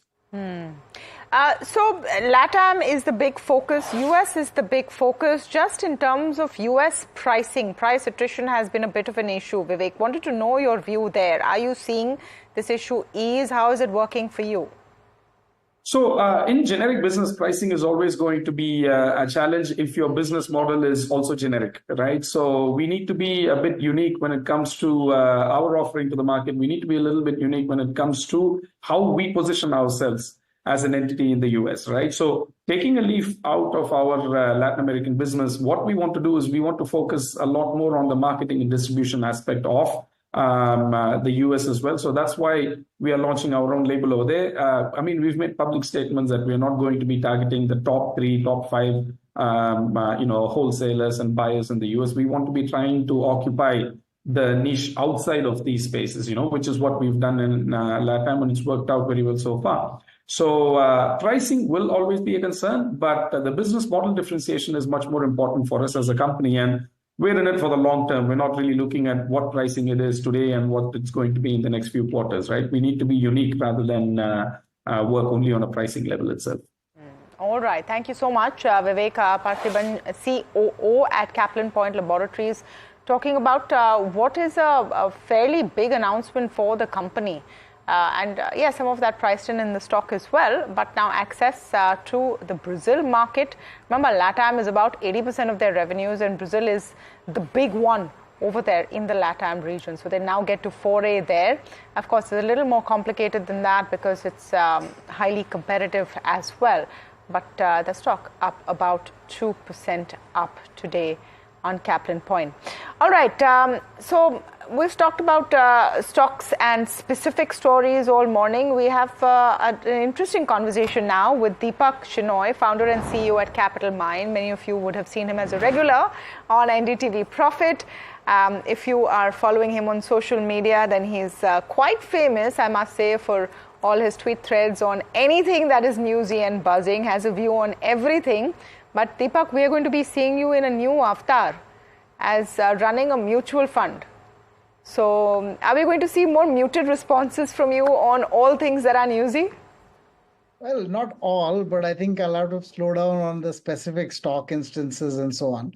I think it's, I'll still comment on a lot of things that are perhaps more, not so that those does not hurt the disclosure standards, but, the general market is fine. But, individual stocks will become a problem soon enough. So, but it's only an in-principle approval so far. Yeah. So about 6 months to 8 months before we, can apply for the final. And till that time, I'm still going to be talking. Deepak, I think I know you well enough to take the liberty to ask you this. Why would you want to start a mutual fund? Very, very regulated space right now. I mean, your AUMs were doing fine. Your business has been doing well at Capital Minds. You've been managing money. But when you get into mutual funds as a category, there's retail investors' money coming in, a lot of focus on that. Just wondering why you would want to do that. It's a good question, Tamanna. In fact, we wanted to do it for a long time. So our first application was in 2020 and 2021. It took some time before, because we had to meet a few more norms that SEBI had. And SEBI changed the rules of net worth of the sponsors and how it was calculated. So we had to reapply as well. But the idea over here is that the PMS, we actually charge our fees like a mutual fund. We don't charge a performance fee. We have only a management fee.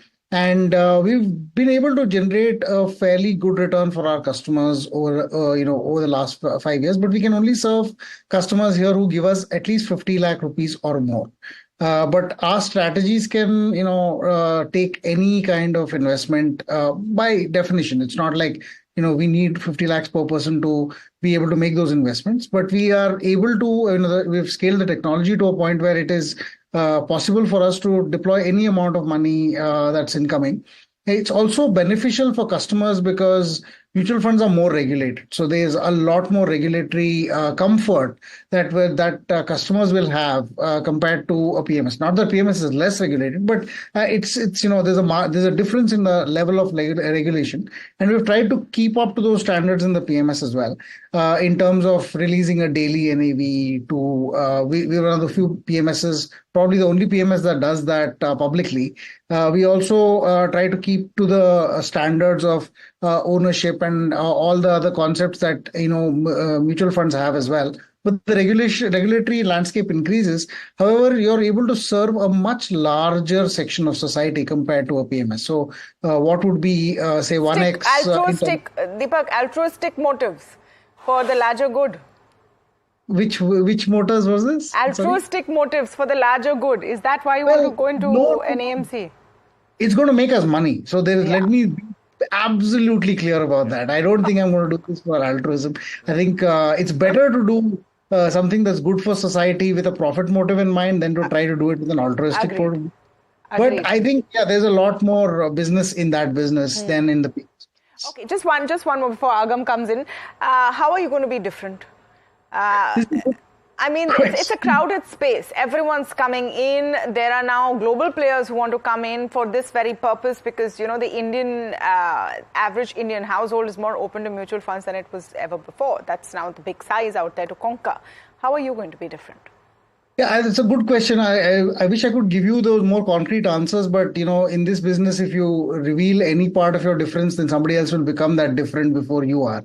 But more importantly, I think the idea here is to build good levels, great levels of customer service, use a lot of technology to ease efforts, be more transparent in terms of as transparent as you can. I mean, mutual funds are transparent, but to a certain extent, there is a lot of technology elements that can still be built to make the space even more attractive for both end investors and intermediaries in the space who are trying to get this across in different ways to customers.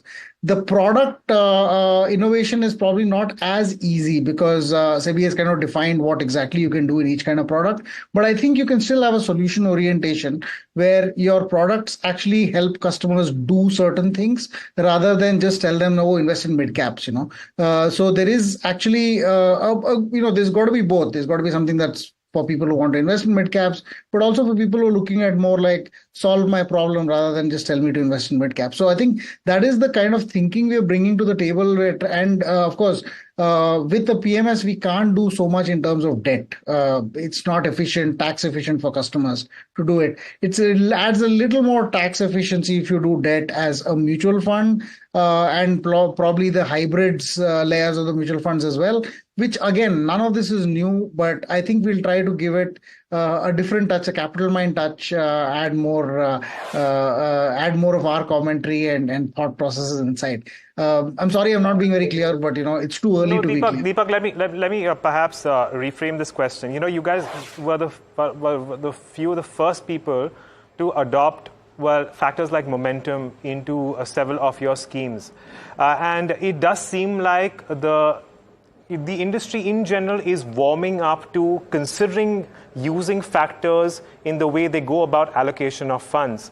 Of course, it's not just momentum, there's quality, there is also several others which actually come to play, value for that matter. Are you going to perhaps try and incorporate more of these into the way you also go about your allocation? Is that somewhat of a plan that you have in mind? Oh, yes, of course. Quant is part of our core philosophy. So we've got a quant lab where we built a lot of internal technology to be able to not just invest in, but also track different factors. What are the timing mechanisms that you can use to move from one factor to the other? A lot of this is work in progress. We have a lab, we have a team working on it all the time. So quant will be a necessary part of everything we do. There will be some quantitative layer to almost everything that we do. And to a certain extent, momentum as a fund, which we started in the PMS as a strategy and investment approach, we started in 2019. Most of the factor indexes came after that, and then the funds tracking that came even much later. So we have a long history of actually tracking factors and treating treating these factors with a more quantitative approach rather than just say, oh, this somebody else has introduced this strategy, let me also introduce it. So we have a core understanding of factors. We test them all the time. We test combinations of factors all the time. We will bring some of this for sure into everything we do. We've done it in the PMS. There's no reason why we would not do it in the mutual fund. It'll be it's part of the core philosophy. Yeah. I think that is part of the product matrix that we will bring and probably a little bit as a differentiator. Now I say this, but almost everybody now has quant level funds, right? So you have there's not. I think Deepak, the biggest challenge will be managing expectations, because a lot of mutual fund investors right now are seeing the kind of returns they've seen in the last few years and expect those same returns to continue. Generally, people are a little skeptical about NFOs that don't have, already a track record. So all of that going ahead. But since we can still talk to you about your views on the market, and, we have right now a market which has hit 25,000 but is struggling to find its space. Let's start with where you see the next direction coming in from. So good question. I think markets meaningfully not made, it's not gone berserk in terms of trying to make a new high and then just keep going and all that stuff. So there's a bit of, if you may, the momentum has kind of corrected a little bit. So it's gone to 25, come back and slowly starting to inch back up. There's no meaningful trigger on the table. Indian elections are over. Indian budget is over.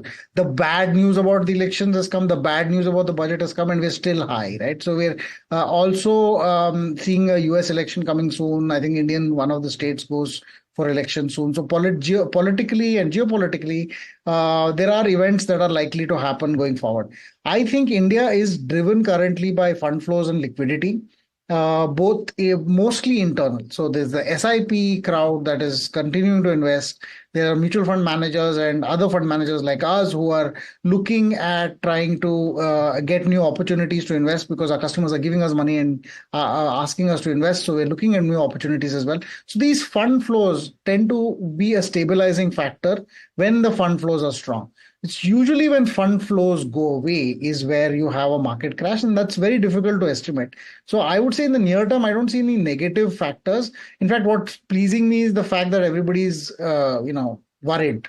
It's when everybody's happy that worries me more. When everybody's worried, markets tend to go up. Markets climb a wall of worry, and they're doing it right now. They're at all-time highs, and everybody feels like they're not, and that they're going to fall tomorrow. And though I may be speaking about, people who are talking more on Twitter or talking on TV and so on, but I still think there's a lack of euphoria in that sense. In the longer term, I think India is a great story. If you look at a 5-year plus kind of a measure, we are just starting to move, and that starting to move has already kickstarted a lot of businesses, manufacturing wise, infrastructure wise, defense, railways, core industry. So a lot of the manufacturing industry has just started. So I think next 5 years, we're going to see a dramatic increase in that. And to add, one of the reasons why it makes sense is because also domestic consumption is increasing. So our saving rates of 35, 36% are behind us. Thank goodness. We should actually be spending a lot more because our spending is going to be what drives our economy and also drives our manufacturing, drives our industrial progress going forward. So we are going to be a beacon of in the world in comparison with some of the Western economies and even China in terms of growth. Right. In terms of size, we're really small. So I think that's the difference right now. We need to grow up. Right, Deepak, just a quick question on how you're seeing the mid-cap and the small-cap space develop, because I'm looking at the indices and there is a considerable outperformance with respect to perhaps something like the Nifty. Going forward, is there a concern with respect to valuations currently, keeping in mind the expected growth rates coming in? So I think temporarily there's a bit of a disconnect. So about 3 months ago when we did this study, about 6 months ago, when we did a study on how the markets are evolving in terms of small caps and mid caps, we found that from 2019 to now, the markets were up, the earnings of a small cap index as a whole was up about 3.5 times. But the market was also up 3.5 times. But from January to now, that ratio has become still 3.5 times on earnings, but about 4.5 times on valuation. So in that sense, the valuations have gone up a little bit further ahead. So, there is maybe that, but it's not so in the mid cap and large cap space. The large cap space is actually valued roughly the same, and so is the mid cap space. So I don't think there's a major challenge in mid caps, but I do think there is maybe some pockets of overvaluation in small caps. So you want to be careful about what you invest in. Anytime you invest in the market, there will be a stock that is overvalued and there will be a stock that is undervalued. I would have argued that in 2009, no matter what PE ratio, what valuation you gave a Suzlon, it was too much. And of course, it's recovered now. It's gone through all these debt cycles and all that stuff. But there was even in 2009 when the markets were low, it was not a great stock to buy. And I think relatively speaking, today you'll also find some stocks where it's not great to buy them even when they're cheap. For instance, you said the small caps have moved up in the last 1 year. But if you looked at the last 2 or 3 years, some of the global FMCG players or the FMCG players themselves have not done much in the last 1 or 2 years. Does that mean they're cheap? The answer is probably no, because they're valued at 80 times earlier. Now they're valued at 60 times, which is still way higher. And then what they should perhaps be valued at, which is maybe probably 30 or 35 times. Right. So Yeah. Yeah, so valuations always a big concern, definitely. But that's all the time we have. Deepak, good luck. And of course, we're looking forward to seeing what happens with the AMC and more. And till you can, of course, love to hear from you on your views on pretty much everything. Deepak Shenoy there. Thanks. We'll take a very short break. That's all the time really we have on India Market Open. But stay tuned. Talking Point up next.